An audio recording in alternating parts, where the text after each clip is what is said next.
Senior Special Assistant to the President on Digital Transformation, Mr. Oswald Osareti Gobadia. Heads of agencies under the ministry here present, Professor Umar Garba Danbatta, Executive Vice Chairman, Nigerian Communications Commission, Kashifu Inuwa Abdullahi, Director General, National Information Technology Development Agency NITDA, Engineer Aliyu Aziz, Director General, National Identity Management Commission, NIMC, Dr. Femi Adeluyi, Technical Assistant to the Honorable Minister, all other senior special assistants here present, special assistants, personal assistants to the President here present, all members of the Presidential Communications team, gentlemen of the press, good morning. You're welcome to the 6th session of the State House briefing organized by the Presidential Communications team. You may recall that last week we had representatives from the Ministry of Petroleum Resources led by the Honorable Minister of State Petroleum Resources address us here. For this week's session of the State House briefing, we'll have the Honorable Minister of Communications and Digital Economy, Dr. Issa Pantami, who will brief the press today and provide key updates on critical issues relating to the telecommunications sector. As you all may know, the telecommunications sector has really played a key role in helping the GDP of our country, especially coming out of recession last quarter.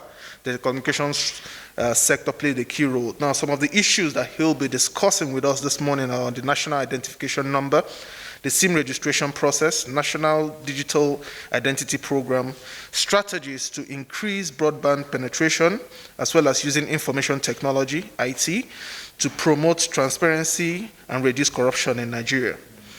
Now, the Honorable Minister, the way we do it is the Honorable Minister will make a presentation. After he's done with his presentation, we'll take questions from members of the press.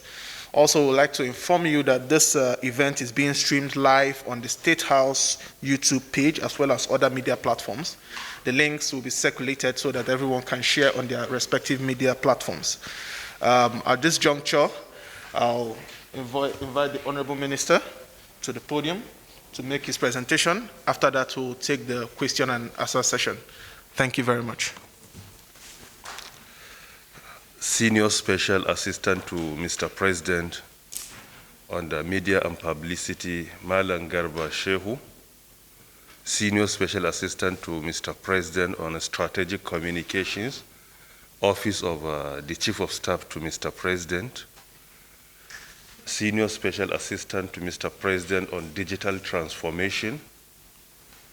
Executive Vice Chairman of Nigerian Communications Commission. Director General of the National Information Technology Development Agency, Director General of the National Identity Management Commission, ladies and gentlemen of the press, other political appointees of Mr. President here present, particularly PA on the new media, all other protocols duly and respectfully observed. Good morning, and may peace, mercy, and blessings be upon you all. I am highly delighted to have this engagement with our brothers and sisters from the media in order to update them on the activities of the federal government of Nigeria under the leadership of President Muhammadu Buhari, GCFR, particularly activities to do with information and communications technology in specific and digital economy in general.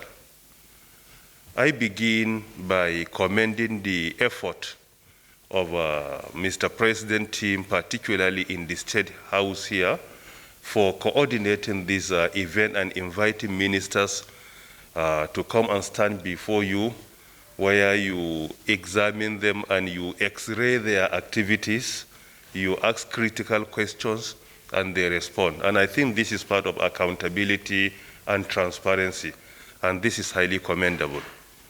Furthermore, I anticipated that the session is more of an interaction completely without making any presentation. So when I came here, I arrived with the intention of entertaining questions rather than making any presentation. However, Since I have been given the opportunity to make presentation, I will do that superficially. As a teacher, if I speak too long, then you need to pull me back so that I will be able to stop. And I think it's very important. Firstly, as you will remember that as ministers, we were assigned portfolio on 21st August 2019. Immediately after assuming duty in the ministry, I had engagement with my colleague, the permanent secretary and directors of the ministry, and later on I engaged the CEOs under the supervision of the ministry, CEOs of NCC, NITDA, Galaxy, Niche Comsat, Nigerian Postal Communications, Nigerian Postal Services, and even Universal Service Provision Fund. After our engagement and reviewing the existing programs of the ministry, I discovered that the digital economy was completely missing. Digital economy is an integration of ICT. ICT is a standalone sector, but digital economy is an integration of ICT sector, or you may safely say that it is ICT sector plus digital services. Both of them combined together give you digital economy. When I discovered digital economy was missing, and this is what the International Telecommunications Union, World Economic Forum, and many more institutions were agitating for, that countries should focus more on digital economy because that will go a long way in improving the general economy, including the traditional economy in their countries. I had a privilege of meeting Mr. President, and I briefed him about what I have reviewed in the ministry, and I pleaded for his permission to bring a proposal in which we will be able to integrate the ministry to accommodate digital economy by citing some examples in the Europe, Asia, North America, South America, including Africa, where at least they focus more on digital economy rather than ICT. Mr. President gave me that permission, and we sent a proposal, a very comprehensive proposal to him, in which Mr. President approved as usual, because if you convince him with any strong argument, he will always consider your own application. That has been approved, and on 17 October 2019, and later on 23rd, it was presented before the Federal Executive Council, and we officially started implementing digital economy on the 24th October 2019. Part of the responsibility given to us by Mr. President then was to develop the national digital economy policy and strategy for a digital Nigeria, in which we assembled a team of experts from both private and public sector, and they developed the policy. And we also engaged stakeholders, around 280 stakeholders during e-Nigeria, where they also reviewed the policy. They looked into it constructively. They made recommendations, constructive criticism where necessary, and commendations as well. On the 28th of November 2019, Mr. President approved, unveiled, and launched the policy. And we started implementing the policy today. It has 8 pillars. Number 1 is developmental regulation. Number 2, digital services. Number 3 is solid infrastructure. Number 4 is service infrastructure. Number 5 is digital services. Number 6 is soft infrastructure. Number 7 is digital society and emerging technologies. Number 8 is indigenous content development and promotion. These are the 8 pillars captured in that document, or rather in that policy. And the journey so far has been very commendable. A lot has been achieved in implementing all the pillars of this national digital economy policy and strategy for a digital Nigeria. Some of the major achievements that we have achieved on behalf of the federal government of Nigeria under the leadership of President Muhammadu Buhari, superficially, I will go through some of them. Under developmental regulation, we developed so many subsidiary legislations in order to ensure that the sector is well regulated. All the CEOs here are at least the CEOs of regulatory institutions, all the three of them. So because of this developmental regulation, it allows us to regulate the sector. And we use the word developmental because usually people do not like regulation. Regulation is being considered as a restriction unnecessarily. But we want to change the perception and show to our citizens that our regulation is to promote and support development, not in any way to jeopardize it. So that is why it is developmental regulation. We came up with so many subsidiary legislations and regulatory instruments. Particularly, we have Nigeria Data Protection Regulation. We also have Nigeria E-Government Interoperability Framework. We also have Nigerian Enterprise Architecture. We also have Nigeria Cloud Computing Policy. So this is just an example of some of the regulatory instruments that we have developed so far. And we still have many in the pipeline. Furthermore, the second one, that is digital services, or rather digital skills and literacy. In this area, we have been training our citizens, males, females, people in urban cities, rural areas. Even yesterday, I was at Junior Secondary School, Karshi, outskirts of Abuja, where we launched another program that we call it National Adopted Schools for Smart Education, that is NASE, N-A-S-S-E. We started with underserved and unserved areas. And it was the first pilot program of the federal government of Nigeria. We couldn't start here within Abuja. We started with Karshi. And I was there personally yesterday after the Federal Executive Council. We spent hours with students discussing them. We distributed tablets to all of them. We deployed a system for them, include where they will be taught online, and we distributed laptops with content inside, and it is indeed an indigenous content where students, even at home, can receive lectures from their teachers. With your tab, you will be able to join your class at home. And federal government pays even for the broadband they use.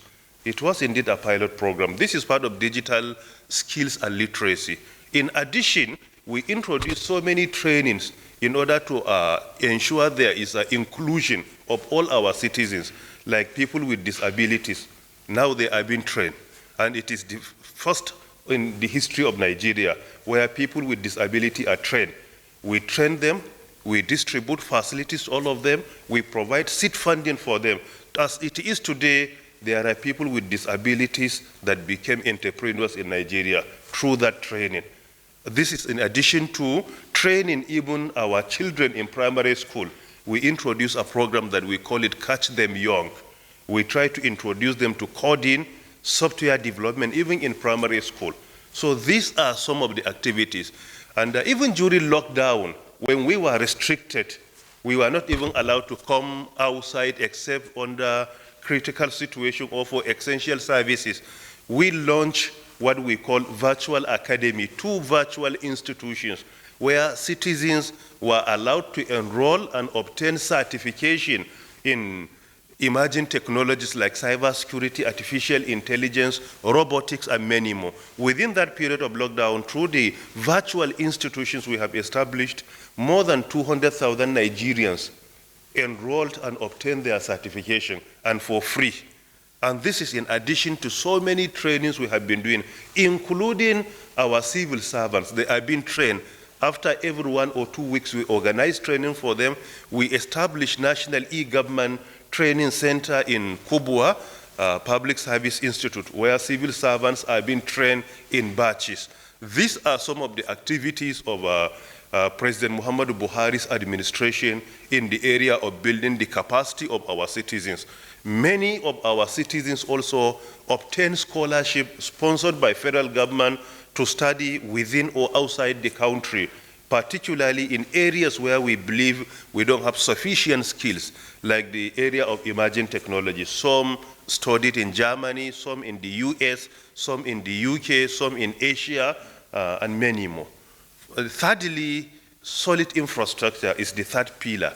Under solid infrastructure, by the time the administration of President Muhammadu Buhari came on board around 2015, broadband penetration in the country was not even up to 20%. By 2019, it was 33%.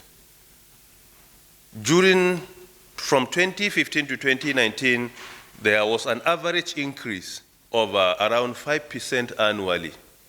But from 2000 to 2019, if you compute, you will discover in 19 years, broadband penetration was 33%, meaning an average annual increase of 1.7%.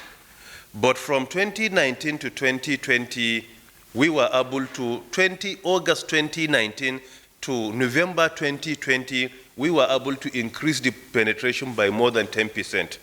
And this is unprecedented in the history of this country. In the previous years, around maybe before even 2015, some years the broadband penetration was less than 1% throughout there. So achieving more than 10% within a year is unprecedented. And this is one of the major achievements that has been attained. And broadband penetration, as we all know, is key to our economy. A report of the United Nations, particularly ITU, Ericsson, World Economics, and Oxford Economics, and many more, all of them claimed professionally that 10% broadband penetration will increase the gross domestic product of a country significantly, starting from 1.8 up to around 6.8 as the case may be. And you will clearly see that broadband penetration has been very useful to us during lockdown.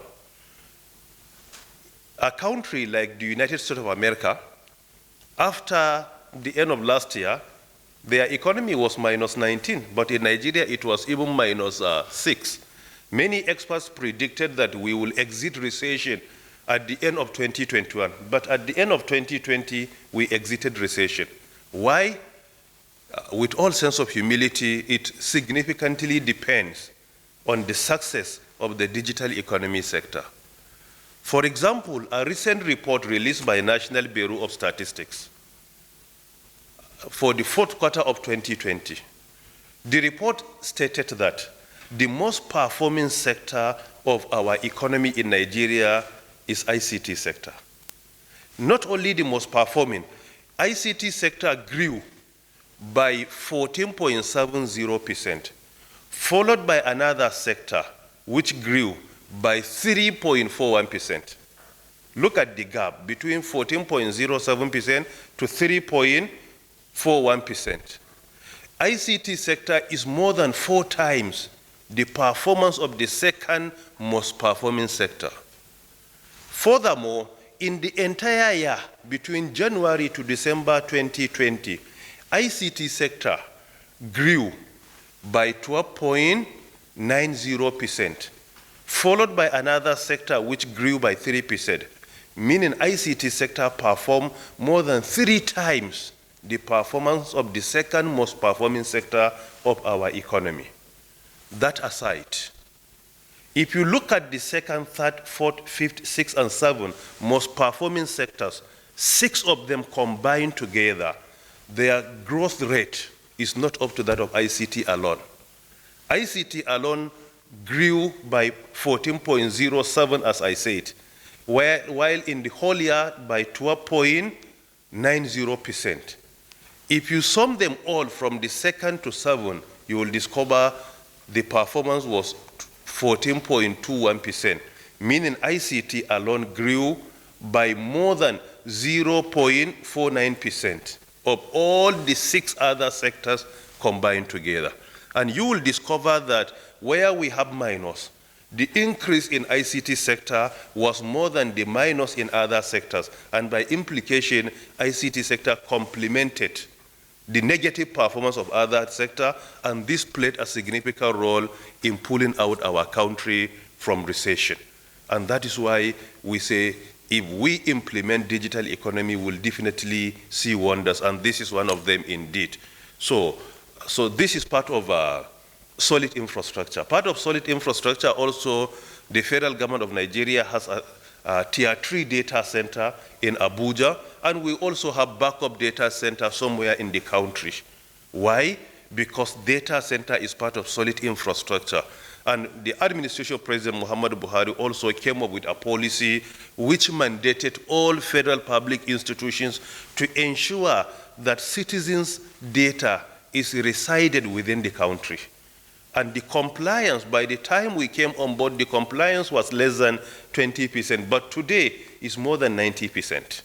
Many institutions were compelled to comply with the provision of our laws and policies and ensure that our data is within the country. And this has also been achieved significantly. And we have federal government data center, we have private data centers in the country like Main One, Iraq Center, and a few others as well. Then the fourth one is service infrastructure.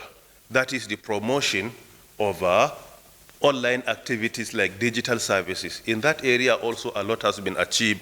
Part of the policies of the federal government of Nigeria also under this is we have distributed even .ng domain name for free to our citizens, particularly those who register their company and they want to have a website where they can do their activities online. We have been distributing .ng domain name for free to the citizens, as long as we can clearly see justification of your own company, activities you have been doing, and you want to go online, we always provide the support for you. And this is another area of promoting our entrepreneurs, because as we have been agitating for micro, small, and medium enterprises to succeed, and they constitute significant part of our economy in the country, our gross domestic product, then we also need to encourage them to go online.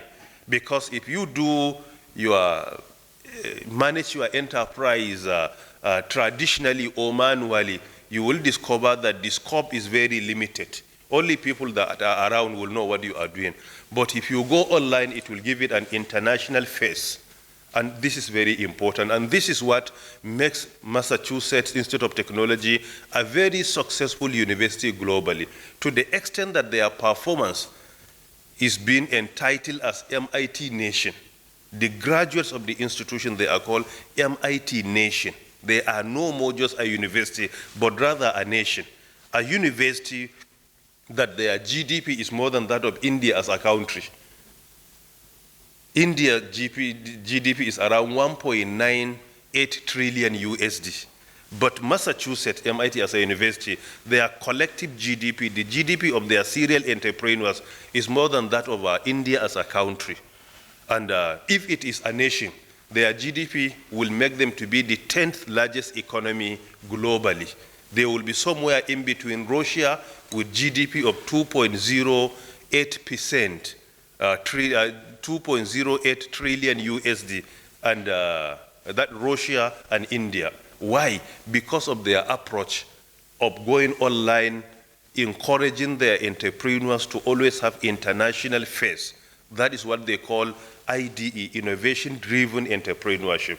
This has also been launched in Nigeria. We have been doing that.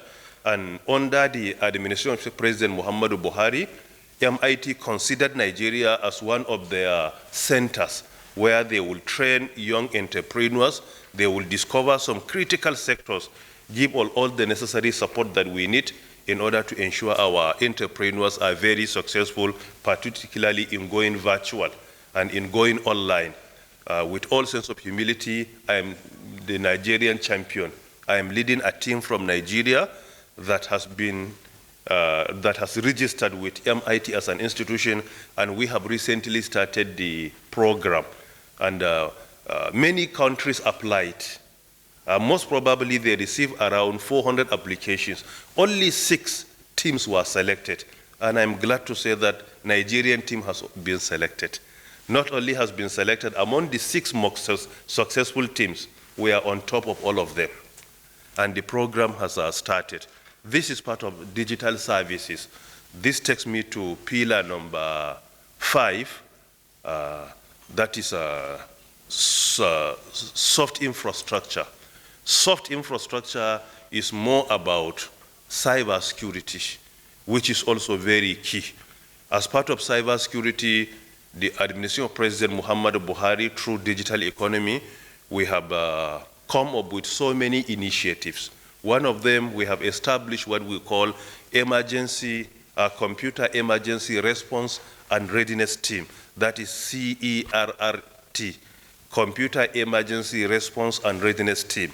This center will always has been monitoring potential attacks on Nigeria from cyber criminals. We have been alerting federal, public and private sector, particularly those that are going to be targeted. We share confidential information with them. We share reports with them. We advise them on what to do and how to do it. Even 2 days ago, we have started another program where some criminals have started exploiting some weaknesses of some systems that have been developed globally. We are working on that, and we have started alerting the institutions to update their system or to replace their software, as the case may be.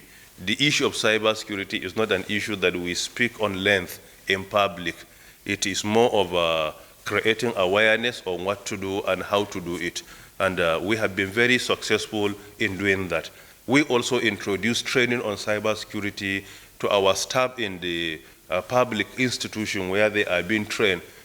We have been moving from one state to another, providing the skills and the capacity building to our citizens, including at the state level. This has been ongoing, and part of that is why what brought about Nigeria Data Protection Regulation. It is a subsidiary legislation of the current administration to ensure that data of our citizens at our disposal must be treated confidentially. And this is part of the great achievements of the administration of President Muhammadu Buhari. In Nigeria, we are the first country in Africa to have a subsidiary legislation on Nigeria Data Protection Regulation. If you go online, you'll discover all other African nations are making reference to our modest achievement in Nigeria, and they are also making reference to our Nigeria Data Protection Regulation, and they rely on it in order to develop their own one. Number 6 also is digital society and emerging technologies. Under digital society and emerging technologies, we have made digital economy to be all-inclusive, where we have been engaging states to ensure that we support them to build and establish their state digital economy, or to have an office dedicated for that. We provide intervention for them where necessary. Part of emerging technologies, we have established National Center for Artificial Intelligence and Robotics. It is the first center on artificial intelligence and robotics in Africa. This has been established not more than 3 months ago by the administration of President Muhammadu Buhari. The center is open for all our citizens here in Abuja. As long as there is a justification, you want to use the center, you come up with your own idea where you want government to support you with seed funding or place for you to be trained or to mentor you. The center is available for our citizens. As long as we are convinced that the idea you come up with needs our intervention, we always provide it. It is the first national center on artificial intelligence and robotics in Africa. And this has also been achieved. And it is all about making sure that we provide the enabling environment for our youth with disruptive ideas to come, stay there, to be mentored, to incubate their ideas and achieve a lot. And furthermore, the federal government of Nigeria also, in order to provide at least an enabling environment for our citizens to challenge their ability, not their disability, to challenge their ability, the Federal Executive Council has also approved the establishment of National Digital Innovation and Entrepreneurship Center here in Abuja, because these are the two prerequisites to building an indigenous digital economy. Number 1 is digital innovation, and number 2 is digital entrepreneurship. The project has been ongoing, and I believe some of you even attended the groundbreaking ceremony of the center. In addition to National ICT Park, which was also approved by the Federal Executive Council not more than 3 months ago. And it is clearly that National ICT Park, the idea was conceptualized since 2003, but it was only on paper. Only from 2019 we took up the issue, and by 2020, early 2021, we have started the project. And it is a national ICT park indeed, and it's part of the ongoing projects of the current administration. And in order also to make data affordable, by 2019, an average price of data in Nigeria, 1 gigabyte, is around 1,200 naira. This has been included in a report even recently sent to me by the Executive Vice Chairman of NCC. As it is today, the average price of 1 gigabyte of data is less than 500 naira, the average price. So, meaning a decrease of more than 50%. And this has been achieved through the effort of federal government to reduce the cost of data production. Because if you want to bring down price, you must address the challenges that make production more expensive. So we address most of the challenges to deal with the production of data. Number one major issue is the issue of right of way. Right of way is the number one challenge. Some states, when we came on board, were collecting 16,000 naira per linear meter, some 10,000, some 12,000, while the earlier agreement, it should be 145 naira per linear meter. It was under the instruction of Mr. President on the 22nd January 2020, I was able to engage with Nigeria Governors Forum on that issue during one of their meetings. We made presentation. I was supported by EVC, NCC, and DG NITDA, and the chair of our national broadband plan, Funke Opeke from Lagos. We made presentation to them, and we convinced them that data or broadband penetration is beyond the little amount you collect for tax. If there is broadband penetration in your state, it will support all other economic activities. We convinced them. Then the compliance after the meeting was up to around 80%. We discovered few challenges with other states.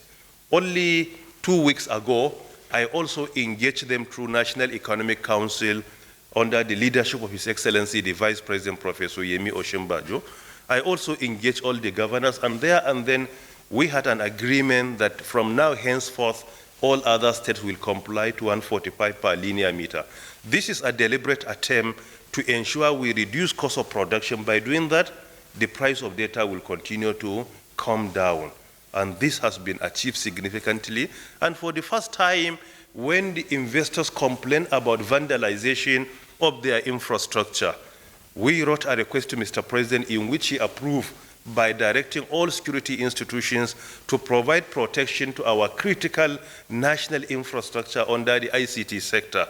The Mr. President directive was conveyed to all security institutions on the 8th of June 2020, and that has reduced the unnecessary vandalization of critical infrastructure significantly. There are a few other challenges, but it has reduced significantly, and the investors are grateful and appreciative to the federal government.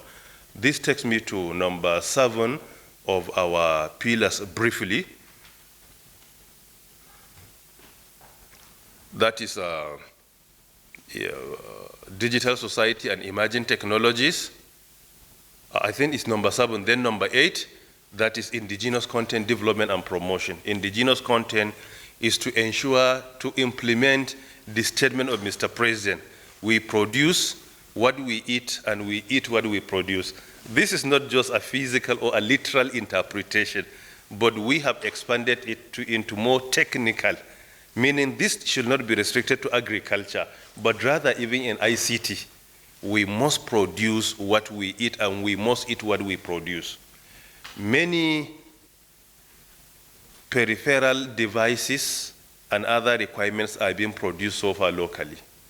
We still recently developed a policy under the directives of Mr. President that he approved the policy on 3rd of March 2021, within this month. The policy is National Policy on the development of indigenous content in telecommunications sector.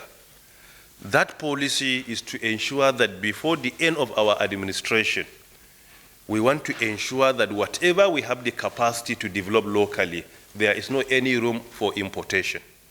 This is an avenue for us to create many jobs for our citizens. The policy has been approved, and I do hope it will be launched recently, and it is ready for implementation. This is part of our effort to ensure that we produce what we eat. And part of that policy, because the development and implementation were going concurrently, before the coming of the administration, most of the CEOs of our major ICT companies were not Nigerians. But as it is today, we were able to achieve that, if not all. I can say all of the CEOs as it is today are Nigerians. This is the first in the history of this country. They are all Nigerians. And another one, even the chairmen of their boards are Nigerians. It is not what we inherited, but it is an effort of government to ensure that as long as our citizens have the capacity to do, the priority and preference must be given to them. And this is part of what has been achieved recently. When it comes to computers, the patronage of local content before the coming of this administration was less than 90,000 annually. But as of 3 years ago, it was more than 500,000 computers, an increase of more than 600%. And the number is rising. And we use the opportunity to encourage our indigenous investors that there are many opportunities in the sector. They should come and establish manufacturing plant in Nigeria. Federal government have policies in place to ensure that their investment are very successful. And finally, in order to ensure the total implementation of our national digital economy policy and strategy, under the directive of Mr. President, we have developed many policies that will cascade the implementation of the major policy, like Nigerian National Broadband Plan 2020-2025.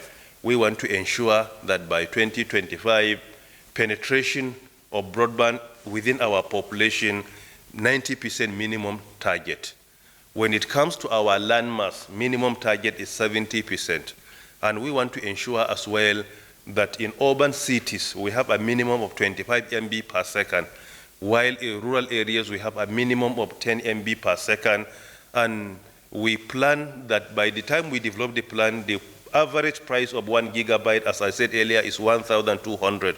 But the plan targets that the maximum price of data by the end of implementation should be maximum $1 per gigabyte, according to government exchange rate, which should be around 380 naira or thereabout. So far, the reduction is more than 50% averagely. So I think we are on track. So this is another policy we have developed. Also part of the policies developed is what we call national policy on virtual engagements in the federal public institution. The administration of President Muhammadu Buhari has instituted virtual engagements today. They are official. We were compelled to do that by COVID-19 pandemic, but now it has been institutionalized by the policy of the federal government, national policy on virtual engagements in the federal public institution. Now it has been institutionalized. That is why we have Federal Executive Council meetings virtually, National Economic Council meeting virtually, Security Council meeting virtually, and so many constitutional engagements are being conducted virtually. So now it has been institutionalized. It's part of one of the policies developed by the current administration, being coordinated by the Ministry of Communications and Digital Economy. We also develop policy, National Digital ID for internally displaced persons.